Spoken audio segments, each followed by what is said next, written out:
Hello everyone. I want to take a moment to welcome all of you who take the time to watch this video. I hope it is as enjoyable for you as it has been for me to create it. Let's begin. The Demiurge and the concept of the devil, a spiritual reflection. The figure of the Demiurge and the concept of the devil are two representations that explore the nature of evil, creation, and truth within spirituality and theology. Since ancient times, the Demiurge has been seen as the creator of the material world, yet limited and ignorant, while the devil in the Judeo-Christian tradition is described as the father of lies. Both figures offer important lessons about truth and spiritual connection. In Gnostic literature, the Demiurge is the being responsible for creating the physical world, but he is considered an imperfect creator, separated from the supreme divinity. Gnostic cosmogony tells us that this figure emerged as a result of the fall of Sophia, who, in her desire to know the divine without the consent of the Pleroma, brought forth an ignorant creator.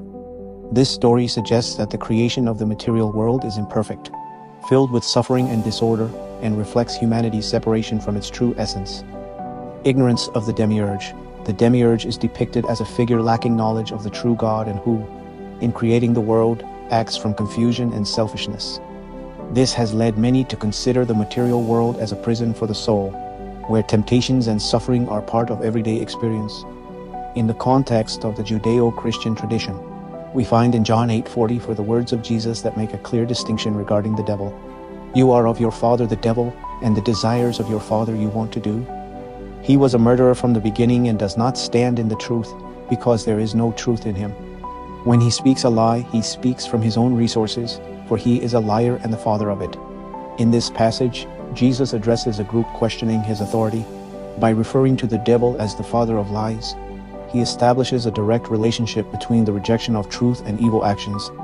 Jesus emphasizes that the devil not only represents evil, but that his essence is falsehood, allowing him to distort the perception of reality. This verse highlights that turning away from divine truth can lead to a connection with destructive forces.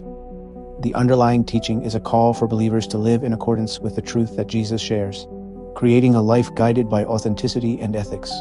When analyzing the figure of the Demiurge alongside the concept of the devil, a common theme emerges that invites reflection.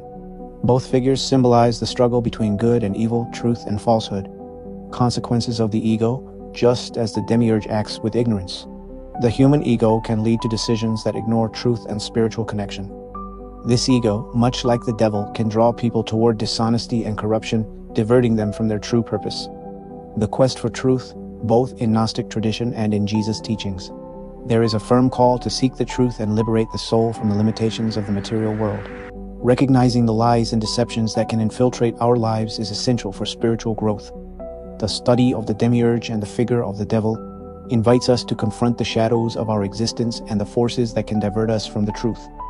The invitation to know and live authentically is fundamental on the spiritual path. By seeking the truth, we embrace our responsibilities not only toward ourselves but also toward others and the universe as a whole. In this journey, we find the light and peace that connect us to our divine essence, allowing us to transform into agents of love and compassion. As we reflect on these concepts, I encourage you to ask deeper questions about your existence and your connection to the universe. Embrace the curiosity within you, trust that your inner self will guide you toward the answers you seek. Thank you for joining me in this exploration, and I look forward to sharing more insights with you. Stay motivated and keep asking those meaningful questions that lead to growth and understanding. Until next time,